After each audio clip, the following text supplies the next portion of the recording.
নিয়ন্ত্রণ হারিয়ে বাড়ির গেট ভেঙে সোজা বাড়িতে ঢুকে পড়ল ট্রিপার গাড়ি। ঘটনায় রাজধানীর বনমালীপুর বিকে রোডের বাসিন্দা নিবিড় দেবের বাড়িতে। বাড়ির মালিক নিবিড় দেব জানান, রবিবার ভোরে বিকট শব্দ শুনতে পেয়ে তিনি ঘর থেকে বেরিয়ে আসেন। ঘর থেকে বেরিয়ে তিনি দেখতে পান একটি ট্রিপার গাড়ি নিয়ন্ত্রণ হারিয়ে উনার বাড়ির গেট ভেঙে বাড়িতে ঢুকে পড়েছে। ট্রিপার গাড়ির ধাক্কায় উনার বাড়িতে রাখা ব্যক্তিগত গাড়ির ব্যাপক ক্ষতি হয়েছে। পরবর্তী সময় খবর দেওয়া হয় পুলিশকে। পুলিশ ঘটনাস্থলে গিয়ে ট্রিপার গাড়িটিকে থানায় নিয়ে যায়। বাড়ির মালিক নিবিড় দেব আরও জানান, ট্রিপার গাড়ির ধাক্কায় উনার প্রায় 10 লক্ষ টাকার ক্ষতি হয়েছে।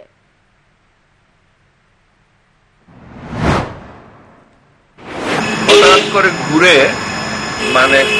গেটের মধ্যে দিয়ে ঢুকে একেবারে গাড়ির মধ্যে মেরে দিয়েছে।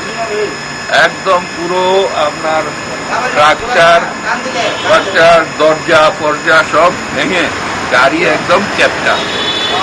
কত টাকার আনুমানিক ক্ষয়ক্ষতি হয়েছে? গাড়ির দাম 7 লাখ টাকা, স্ট্রাকচার 3 লাখ টাকা, 10 লাখ টাকার ক্ষতি তো বলাই যায়।